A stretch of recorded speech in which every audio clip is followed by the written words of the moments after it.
Donc, oui, tu nous parlais, Magda, d'un livre. Oui. Ce livre qui évoque, dis-tu... Oui. Oui, c'est un livre de David Linden, un neurophysicien américain qui s'appelle... Pas physicien, à mon avis, neurophysiologiste. Ah oui, neurophysiologiste, enfin. Oui, qui s'appelle La pensée comme accident. Tu viens de me parler de ça, franchement. douceur. Ouais, il est...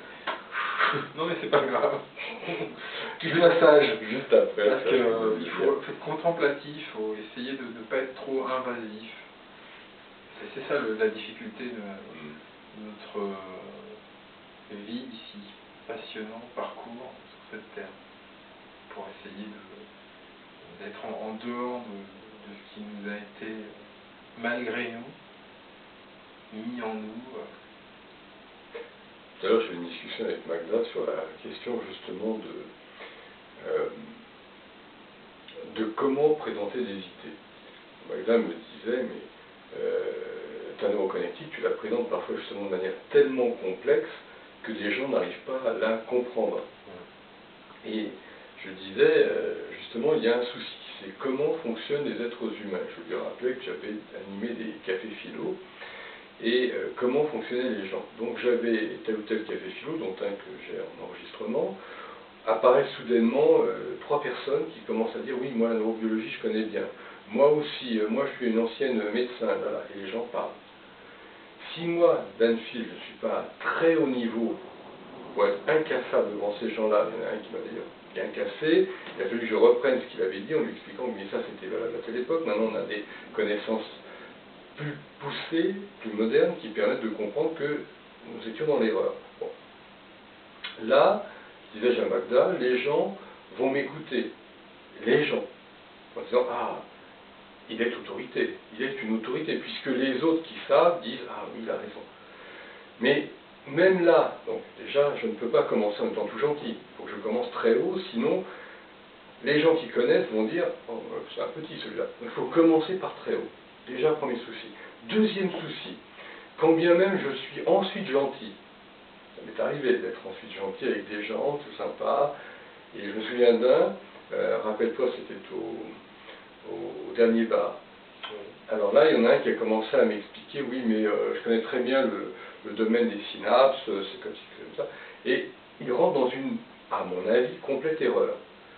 J'essaie de lui expliquer, oui, mais ça c'est un point de vue, mais on peut le prendre d'un autre sens et ça devient complètement différent. Mais il revient sur son point de vue.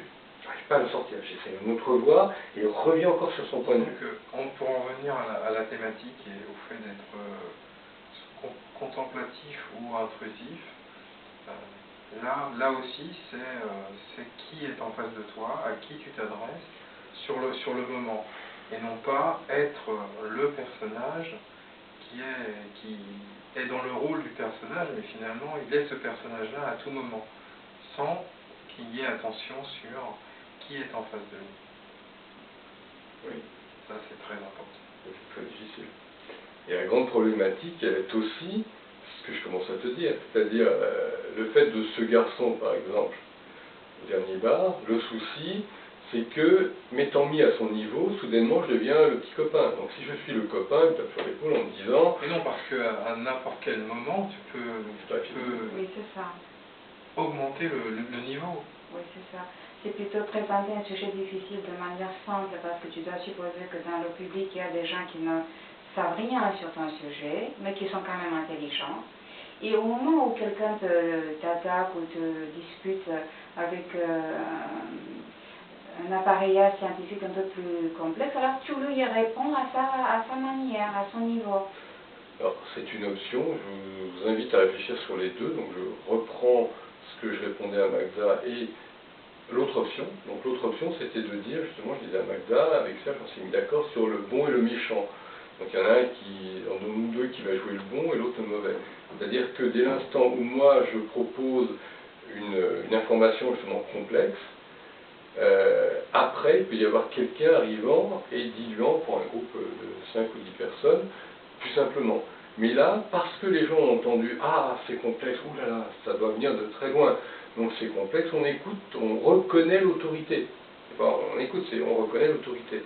Parce qu'on est malheureusement dans ce monde-là, dans un monde où on n'accepte pas la connaissance, on accepte l'autorité. Donc si quelqu'un est l'autorité, représente l'autorité, a été encensé par des gens qui savent, alors nous qui ne savons pas, nous disons « Ah, ça doit être quelqu'un de bien ». Mais si jamais le personnage en question apparaît comme tout gentil, eh bien on est comme avec ce garçon que j'évoquais, qui me dit « Ah oui, moi, vous dites ça, mais moi je dis si ».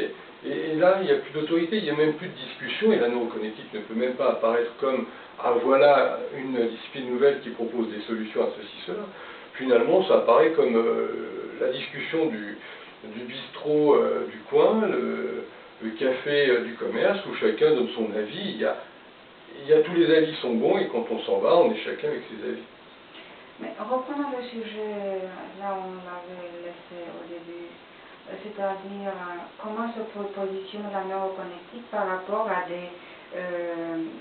des domaines touchés dans ce livre dont je vous parlais, la neurophysiologie par exemple, qui dit en essence que notre cerveau n'est pas un chef-d'œuvre parfait, mais qu'il est une accumulation de couches historiques différentes qui se sont superposées au long de l'évolution naturelle des espèces, et que chaque couche couvre ce qui est dedans, mais ne transforme pas le total entier du cerveau, et que donc notre cerveau actuel, il est une construction un petit peu, un mélange, un bric-à-brac d'intelligence et de cerveau archaïque, ancien, et puis du cortex le plus récent, mais cela donne une activité en même temps un peu chaotique et en même temps ouverte à des créativités inattendues.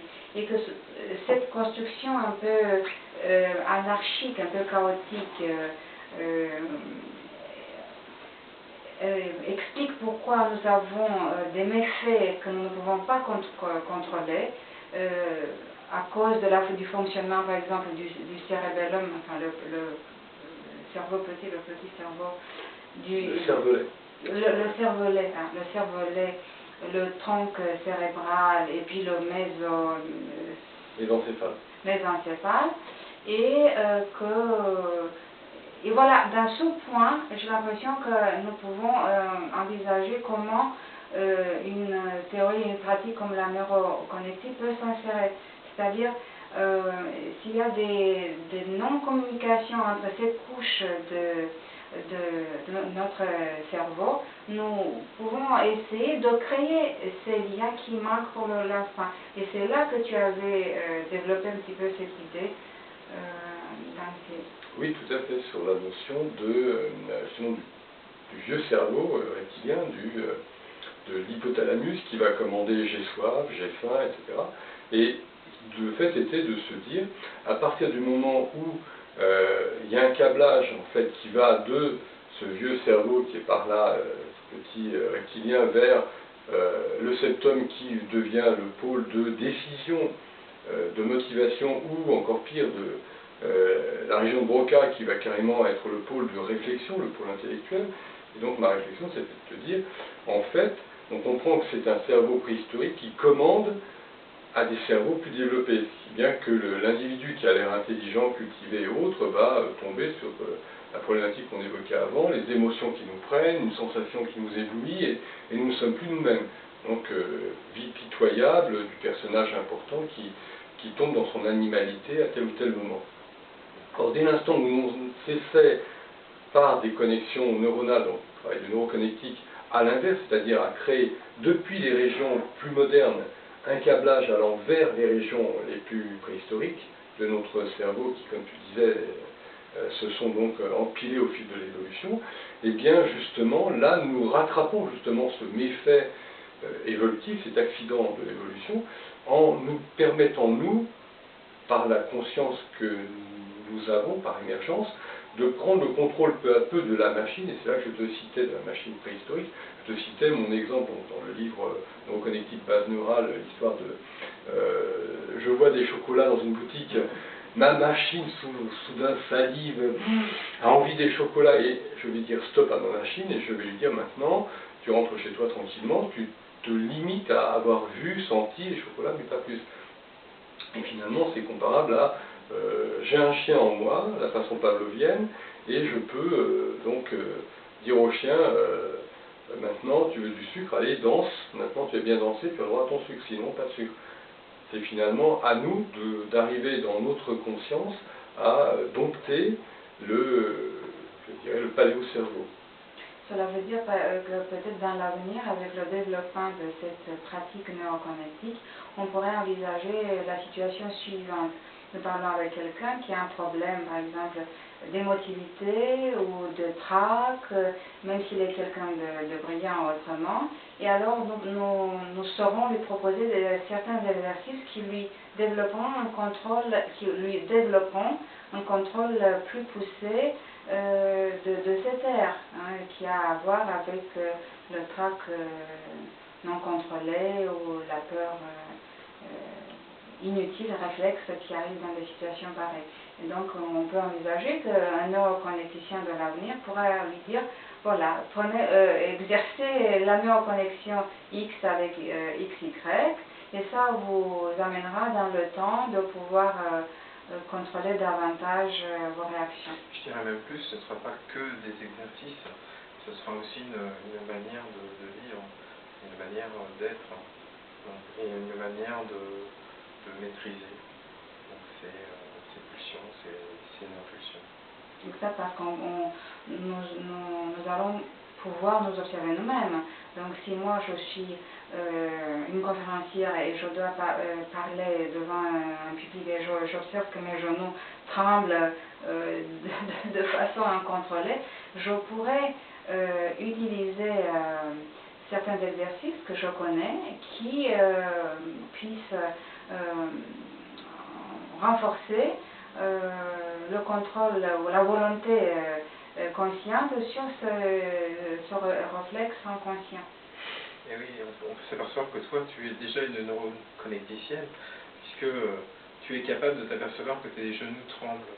Mais imagine-toi que certaines ne sont pas du tout capables de s'apercevoir que leurs genoux tremblent, que leur voix bafouille. Ils ne sont pas conscients de cela. Donc tu veux dire qu'il faut d'abord développer cette conscience de soi et de ces mécanismes, de ces étages fonctionnels pour arriver par la suite à combiner les fonctions et les étages. C'est ce que la neurocognitive propose, une méthodologie chronologique, une approche. En plus, par rapport à ce que tu disais, Magda, et avant même ta réponse plus globalisante, Serge, c'est la notion, par exemple, de l'insula, donc l'aire insulaire, c'est la région qui va nous amener au dégoût. Et quand on essaie de comprendre qu'est-ce que le mécanisme du trac, pourquoi un chef d'entreprise, prenons un manager dans un groupe de gens, va avoir soudain une difficulté à s'exprimer, ou un conférencier, ou bien même un directeur qui doit prendre des risques, pas forcément un banquier, mais bon, quel que soit le type d'activité dans le monde, dirais-je, social, et on peut se dire que là, c'est un mécanisme de goût et dégoût, c'est-à-dire l'individu est devant une région du cerveau qui va considérer, justement là il y a des hiérarchies, ceci est trop grand, ceci est trop différent de mon vécu, ceci n'est pas pour moi, etc. Et c'est cela qui génère, in fine, toutes les formes de trac. Alors ce qui devient intéressant, c'est de comprendre que dès l'instant où en effet, c'est pour ça que je relis vos deux propositions, vos deux réflexions, dès l'instant où je comprends que mon cerveau est toujours le même dans toutes les situations et que je suis le même personnage dans toutes les situations, au bout d'un moment, je ne suis plus identifié à telle situation, telle situation, telle situation, donc je ne suis plus dans le patrac ou surtrac, mais je suis justement le même personnage qui est derrière tout ça. Et donc au bout d'un moment, il n'y a plus ces mécanismes-là, parce que justement, je me suis connecté, mais alors, pas seulement à, je parlais du nerf qui était l'aire insulaire, avec justement des régions capables de réflexion, par exemple, ou de motivation, pour autre exemple, mais je me suis connecté avec tous les mécanismes en moi, de telle sorte qu'il y ait justement une connaissance globale de moi dans le moment présent. Et à ce moment-là, être devant la caméra ou devant le groupe ou devant un groupe inconnu revient au même, c'est toujours moi. Et donc là, j'ai dépassé les diverses traques. Bon. Très bien. Je sais pas ce que ça va donner.